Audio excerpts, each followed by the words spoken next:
ఖమ్మం జిల్లాలో వరద బాధితులను పరామర్శించడానికి వెళ్లిన మాజీ మంత్రి హరీష్ రావు బృందం పైన కాంగ్రెస్ పార్టీకి చెందిన వారు రాళ్లతో దాడి చేయడం ఏహమైన చర్యని మాజీ ఎమ్మెల్యే జిల్లా పార్టీ అధ్యక్షులు ఎం పద్మా దేవేందర్ రెడ్డి అన్నారు.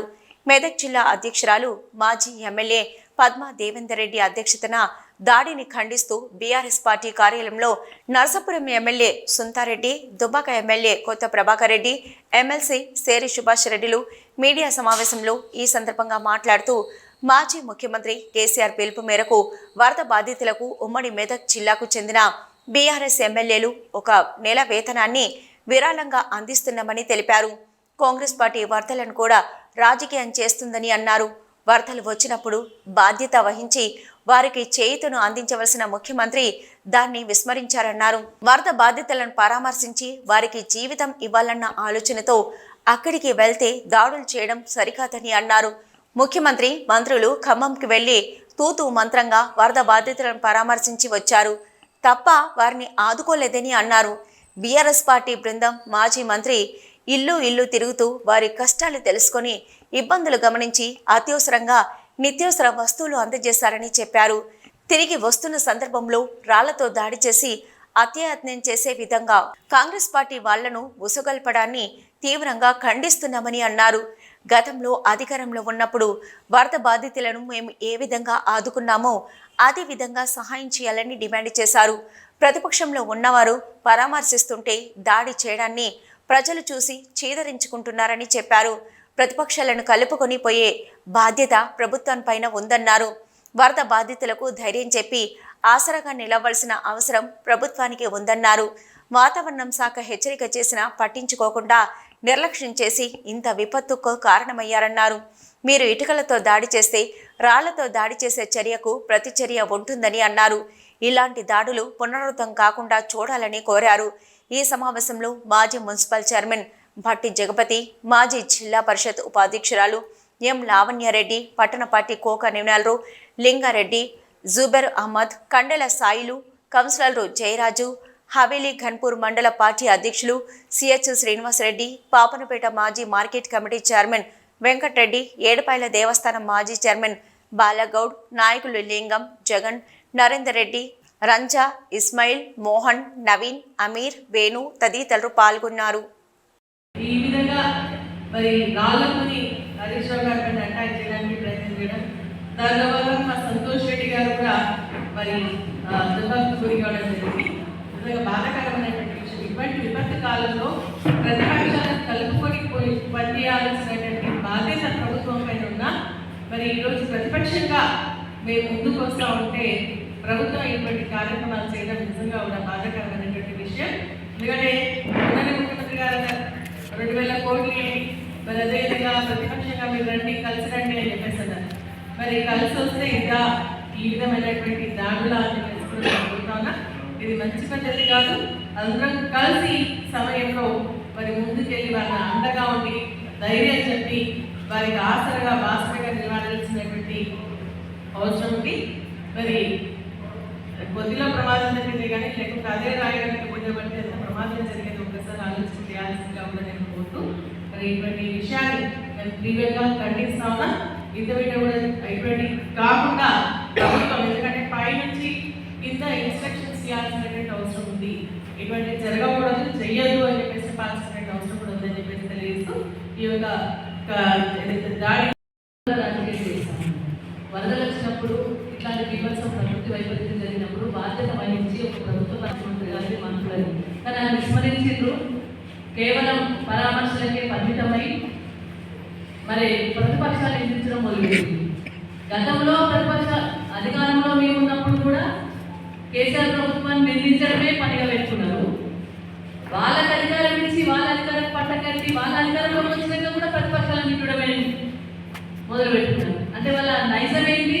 కేవలం ఎదుటోళ్ళని తిట్టి పప్పం కట్టుకోవడం, ఎదుటోళ్ళ మీద దోషేసి పప్పం కట్టుకోవడమే రేవంత్ రెడ్డి గారికి వచ్చిన ఒక పెద్ద విద్య.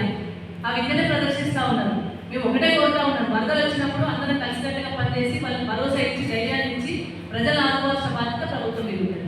కానీ ప్రభుత్వంలో ఉన్నమని మర్చిపోయి ప్రతిపక్షాలను నిందించడం, ప్రతిపక్షాల మీద ఉసిగొల్పడం కార్యకర్తలు అక్కడ ఎందుకు పోయింది? అక్కడ సహాయ చర్యలకు అందించడం కోసం మా వంతు కర్తవ్యంగా మేము కూడా బీఆర్ఎస్ పార్టీగా గతంలో అధికారంలో ఉన్న వాళ్ళకి సాయం చేసాం, ఇప్పుడు కూడా సాయం చేస్తామని ఒక మంచి ఉద్దేశం కొద్ది ఖమ్మం జిల్లా వాసులను వద్ద వచ్చిన వాళ్ళని ఆదుకోవడం కోసం మా వంతు సాయంగా ఈ ప్రతినిధుల బృందం అంతా కూడా అక్కడికి వెళ్ళినప్పుడు ఏం చేయాలి, అదే వాళ్ళు కూడా సాయం చేస్తున్నాం, మనం ఇంకొంచెం ఎక్కువ చేద్దామని చెప్పి ప్రభుత్వం ఆలోచన చేయాలి. ప్రభుత్వం చేయకపోగా చేసే వాళ్ళను మరి రాళ్లతో దాడి చేయడం అనేది మరి మంచి పద్ధతి కాదు, ఇది మంచి చర్య కూడా కాదు. ప్రజాస్వామ్యంలో అందరికీ కూడా హక్కు ఉంటుంది, ఎక్కడికైనా వెళ్ళొచ్చు, ఏ మంచి పనైనా చేయొచ్చు.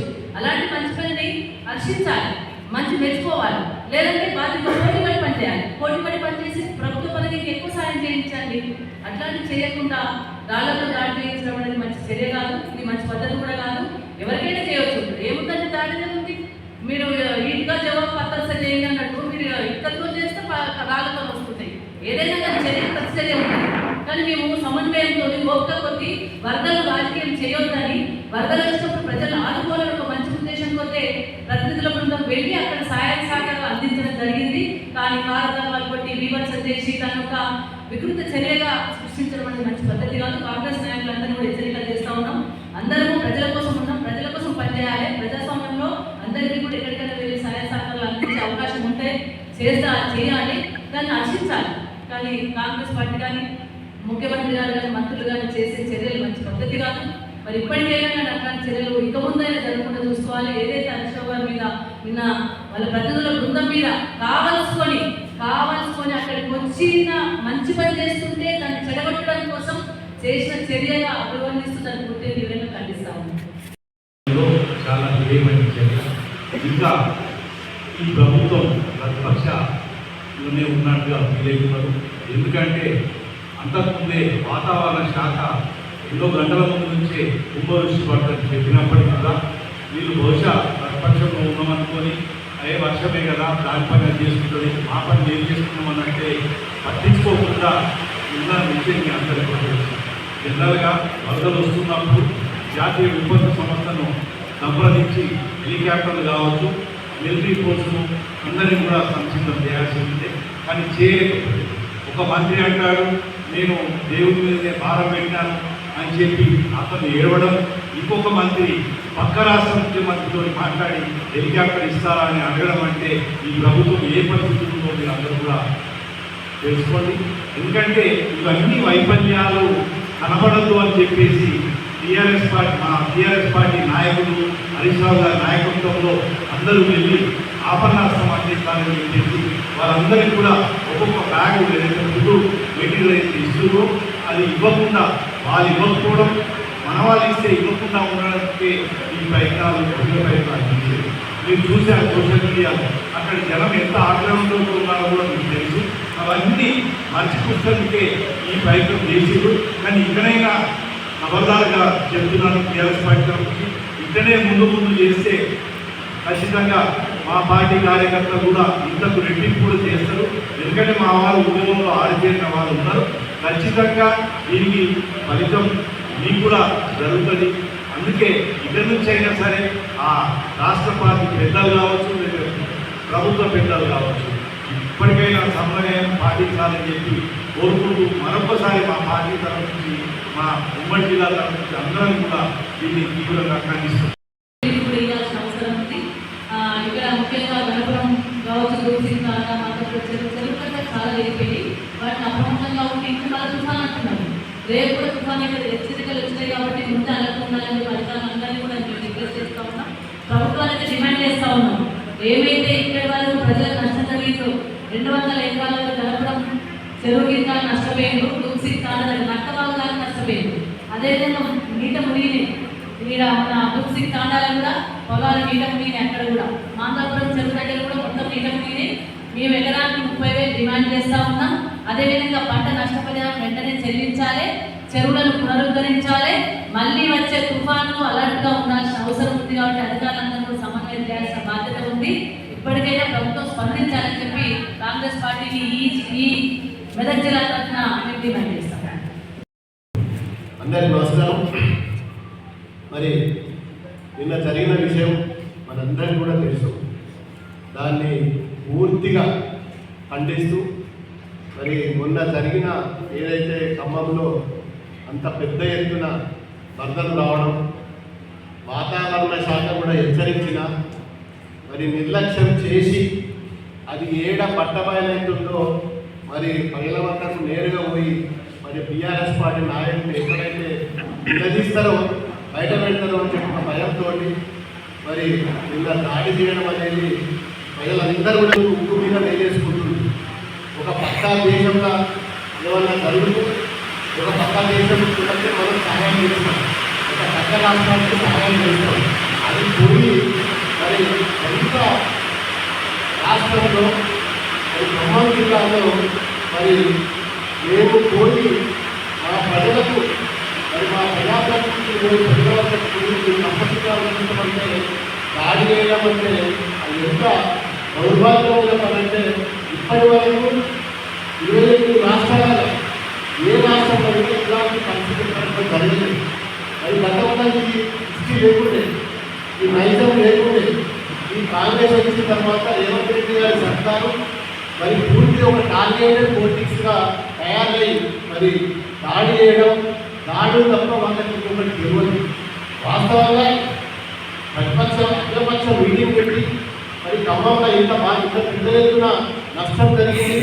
మరి అఖిలపక్ష మీటింగ్లో ప్రధాన ప్రతిపక్ష పార్టీ అలా బీఆర్ఎస్ పార్టీని పిలిచి సంప్రదించి మాట్లాడి ఏ విధంగా ముందుకు పోదామని చెప్పి అది పక్కన పెట్టి ఇవాళ మేమే స్వయంగా పోయితే కూడా మరి ఈ విధంగా దాడి చేయడం అనేది చాలా దారుణం. మరి ఏది ఏమైనా భవిష్యత్తులో మేము ఒక ఉద్యమాలు చేసి తెలంగాణ రాష్ట్రం సాధించుకున్నాం. ఇట్లాంటి ఎన్నో చూసిన పార్టీ ఇలా బీఆర్ఎస్ పార్టీ మా నాయకులు ఇక్కడ కూడా గడవడమో లేకపోతే భయపడము, మేము ఊపుదప్పుడు ఈ ఉపన్యాసాలకు లేకపోతే దాడి చేస్తే భయపడతామని చెప్పి అనుకోవడం అవివేకం. ఖచ్చితంగా ఇలాంటి ప్రతిదాడులు కూడా మేము కూడా చేసి చూపిస్తామని చెప్పి హెచ్చరిస్తూ నిన్న జరిగిన హరీష్ రావు గారి మీద జరిగిన దాడిని మరి మా ముఖ్య నాయకుల మీద, ఎమ్మెల్యేల మీద, ఎంపీల మీద దాడిని పూర్తిగా మేము ఉమ్మడి మెదక్ జిల్లా తరఫున ఖండిస్తున్నాం. Thank you.